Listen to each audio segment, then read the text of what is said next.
Perkenalkan, saya Risala Malia, perwakilan dari kelompok 3 Prodi Manajemen Universitas Slamet Riyadi Surakarta, ingin mewawancarai UMKM Zafran Baby Shop dengan Bunda Naima.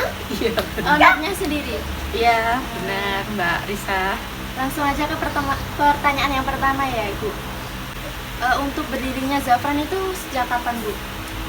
2015 akhir tahun. Akhir tahun, berarti 7 sudah tahun. berdiri 7 tahun. Berapa pendapatan yang dihasilkan selama pandemi dan sesudah? Sebelum pandemi dan saat pandemi. Iya, oh iya. Jadi waktu sebelum pandemi kita masih di toko yang lama, 90% masih online shop. Jadi satu bulan itu sekitar 100 juta. Lalu setelah pandemi yang diperkirakan akan sepi ternyata malah lebih ramai. Jadi tahun 2019 akhir itu kan mulai pandemi, awal 2020 itu ada kenaikan. Jadi mungkin trennya jadi belanja dari rumah. Jadi ada kenaikan sekitar 2 kali lipat ya dari sebelum pandemi. Lalu 2021 itu puncaknya pandemi, malah kita lebih meningkat lagi. Jadi satu bulan bisa sekitar 300 sampai 400 juta. Apa ada kemitraan UMKM gitu Bu? Kalau UMKM, kemitraan belum ya. Jadi kalau Zafran itu modelnya kan kita menjual banyak brand baju anak. Jadi mungkin kalau kemitraan kerjasama ya berarti sama produsen brandnya itu. Jadi kayak tapi lebih banyak sih brand lokal baju anak itu hampir ada sekitar 50-100an brand yang kita jual di Zafran. Apa masalah keuangan yang dihadapi di UMKM? Kalau masalah keuangan tidak begitu sulit ya, karena untuk Zafran sendiri dulu lahir bukan bukan sesuatu yang sangat direncanakan. Jadi dulu memang dari kecil saya dari awal dulu bukan langsung bisa nyetok satu toko, tapi dropship dulu. Jadi dikit-dikit kumpulin modal sedikit jadiin barang lagi, dapat uang jadiin barang lagi kayak gitu. Jadi kalau untuk kesulitannya sih untuk masalah keuangan, kalau bagi saya sendiri sampai saat ini alhamdulillah tidak. Pertanyaan kelima, apakah terdapat permasalahan dalam sumber daya manusianya? Kalau untuk sumber daya manusia mungkin karena Zafran Baby Shop ini ada di kota Sukoharjo ya, jadi yang masih belum ke Solo. Jadi pegawai saya itu kebanyakan anak muda yang belum istilahnya orang tahan ya. Jadi ya kerja banyak keluar masuk lah. Nah, pegawainya banyak keluar masuk. Masih pengen cari kerja yang lain. Terus mungkin juga nggak cocok sama, karena yang kita jual bukan kosmetik tapi baju anak yang mungkin beda sama kesehariannya yang masih muda kayak gitu sih kalau untuk SDM. Sama sebenarnya nggak ada masalah karena kita online, anak muda kan lebih mudah mengeksplor online itu kayak gitu sih. Untuk pertanyaan ke-6, apakah ada permasalahan yang dihadapi dalam pemasaran? Kalau untuk pemasaran kita kan 90% online, jadi harus ngikuti tren yang ada saat ini gitu.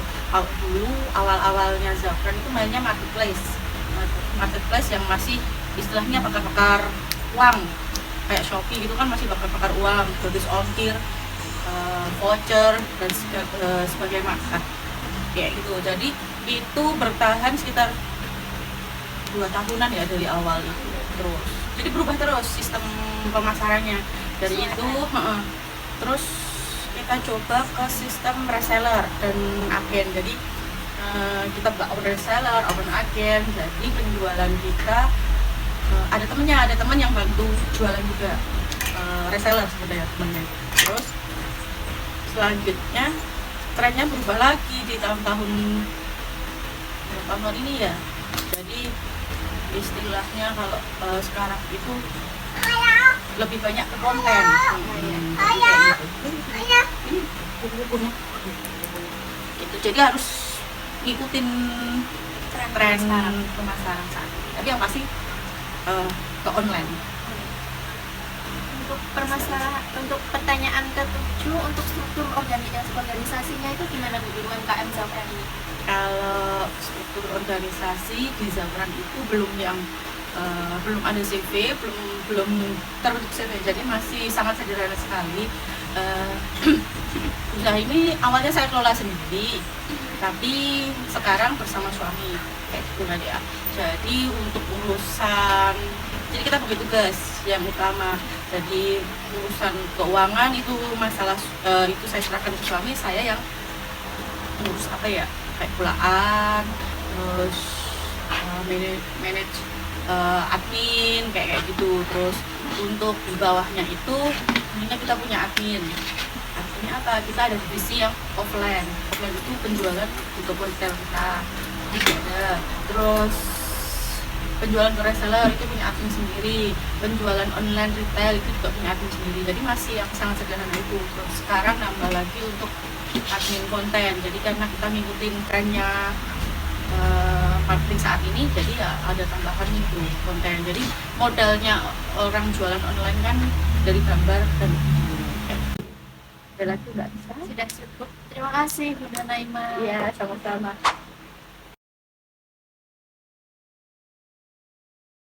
Di sini saya dari perwakilan kelompok 3 mau ingin wawancara mengenai koperasi namanya siapa? Koperasi apa ini? Manunggal Maju Jaya dengan Bapak Sofian. Nah, langsung ke pertanyaan pertama ya Pak ya. Bagaimana sih struktur organisasi di sini Pak? Struktur organisasi ya, kalau di sini organisasi secara manajemen ya ada manajer, pimpinan, ada pengawas, ada petugas, ada karyawan. Berapa total jumlah anggota sebelum dan sesudah pandemi? Anggota kurang lebih 200. Beratusan. Itu selama pandemi atau Selama pandemi, selama perjalanan dari awal kurang lebih 50-an. 50-an? Ya, kalau selama pandemi kan ada naik turun sih, terus kan. Iya. Ya otomatis secara ekonomi mengalami penurunan. Tapi ya alhamdulillah bisa bertahan. Ya selama ini tuh, selama pandemi ya bertahan itu dulu aja, bertahan hidup. Baik, pertanyaan ketiga, bagaimana sih komitmen koperasi untuk kedepannya menurut Bapak? Komitmen antara koperasi, yang jelas itu kan satu, membantu pemerintah dalam pelancaran perputaran ekonomi, khususnya di perdagangan. Dan ada selain sifatnya membantu masyarakat yang membutuhkan dalam pelajaran itu. Tentunya biar rekan saya. Yang nomor 5 dan 4. Yang nomor 4, apakah ada masalah atau kendala dalam komunikasi Pak? Kalau masalah perjalanan tetap ada. Semua perjalanan itu kan tidak semudah yang kita bayangkan. Ya mungkin kalau misalnya lebih manajemen kan sudah terplanning matang ya. Tapi dalam perjalanan itu kan, apalagi dalam pandemi ini kan alam. Jadi mau tidak mau kita harus dengan situasi yang alam ini, ya antara kita ini bertahan atau kita yang ngalah.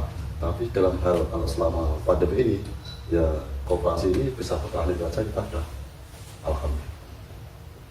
Yang nomor 5, apa saja visi dan misinya? Visi dan misi koperasi, satu, jelas untuk menciptakan lapangan kerja. Kedua kalinya membantu masyarakat melancarkan keekonomian. Yang ketiga, yang jelas antara bisa mensejahterakan anggota, misalnya. Yang keempat kalinya, yang berguna untuk masyarakat umum, khususnya daerah setempat. Bisa berguna lah. Yang ke-6, permasalahan apa yang dihadapi dalam pemasaran? Kemudian untuk masalah kendaraan-kendaraan kita di lapangan itu satu, kita mudah. Dan apalagi untuk menghadapi waktu ini konflik, yaitu banyak kendali permasalahan-permasalahan yang terkendala. Satu, jelas untuk anggota itu banyak kendali, itu kendala sekali. Jelas untuk peraturan keuangan juga mengalami kendala, baik perdagangan juga mengalami kendala, baik pertanian juga mengalami kendala, baik untuk perikanan juga mengalami kendala. Apalagi kalau seperti di zaman sekarang sudah di jasa bengkok ini kan, untuk pertanian itu sangat sekali banyak sekali wabah penyakit yang sampai sekarang itu belum bisa teratasi, apalagi dengan tikus. Jadi untuk sekarang ini memang untuk pertanian khususnya di daerah kami ini agak sangat-sangat prihatin sama sekali. Nanti kalau masyarakat kita mengalami penurunan, otomatis juga di perkotaan juga mengalami penurunan. Yang selanjutnya bagaimana? Pertanyaan nomor 7, permasalahan apa yang dihadapi ketika melakukan produksi atau distribusi? Untuk produksi, jelas untuk kendala sekarang ini yang untuk penjualan itu mungkin bisa, tapi dalam hal mungkin pengembalian itu terjadi kendala, ya itu tadi karena ada masyarakat itu waktu sekarang juga untuk perputaran ekonominya belum stabil. Nanti secara otomatis kita juga kena imbasnya. Jadi seperti karyawan juga, katakanlah kita itu mungkin belum sesuai haknya, tapi bisa terrealisasi. Nanti kan juga kita jadi kendala sini. Jelas hitungan dari sebenarnya yang kita hitung dari awal selama setahun, tapi mungkin bisa jadi 2 tahun, mungkin bisa jadi 3 tahun, mungkin bisa jadi 4 tahun. Nah, itu terjadi karena apa? Ya surplus perputarannya belum selesai. Nomor terakhir, 8, bagaimana Kementerian Koperasi tersebut? Untuk sementara ini, untuk kementerian kita belum bersama-sama dengan kementerian. Ya kalau masalah kita perizinan, dan itu kita sudah bersama. Tapi untuk perputaran, ya biasanya kita kerjasama dengan perbankan setempat. Nanti kita yang menyuplai atau kita kerjasama dengan perbankan yang percaya dengan perbankan. Apakah berkenan mengenai bagaimana sih pembagian hasil untuk Untuk pembagian hasil itu kan jelas selama setiap tahun kita harus kita lakukan. Ya memang selama pandemi ini itu katakanlah kita mengalami ya sekitar perubahan yang sangat besar sekali. Mungkin yang kita lakukan mungkin sekedar kita bertahan ya, bertahan. Jadi untuk hasil selama ini mungkin dari pandemi mulai 2000 berapa ya? 2017 sampai sekarang kurang lebih 4 tahun ya, 4 tahun 3 tahun ini jelas untuk laporan kita harus laporkan. Jadi baik masyarakat perkopasan mengalami istilahnya minus, itu harus kita laporkan ke kita. Jadi keadaan waktu awal berjalan, kedua istilahnya bisa berjalan ketika mulai kena guncangan dari apa itu COVID itu sampai sekarang itu pun belum bisa. Ya mungkin ya doakan saja nanti tahun ke depan bisa segera kita atasi dan kita untuk berkembang di koperasi bisa berjalan. Terima kasih ya Pak untuk pertanyaannya, kami sudah diberi banyak wawasan mengenai perkembangan koperasi yang Bapak pimpin. Kami mengucapkan terima kasih meluangkan waktunya. Ya sama-sama sudah bisa membantu dan kita doanya nanti kedepannya koperasi juga bisa bereksis dan hendak kita berusaha bisa berguna untuk masyarakat. Akhir kata, wassalamualaikum warahmatullahi wabarakatuh. Waalaikumsalam.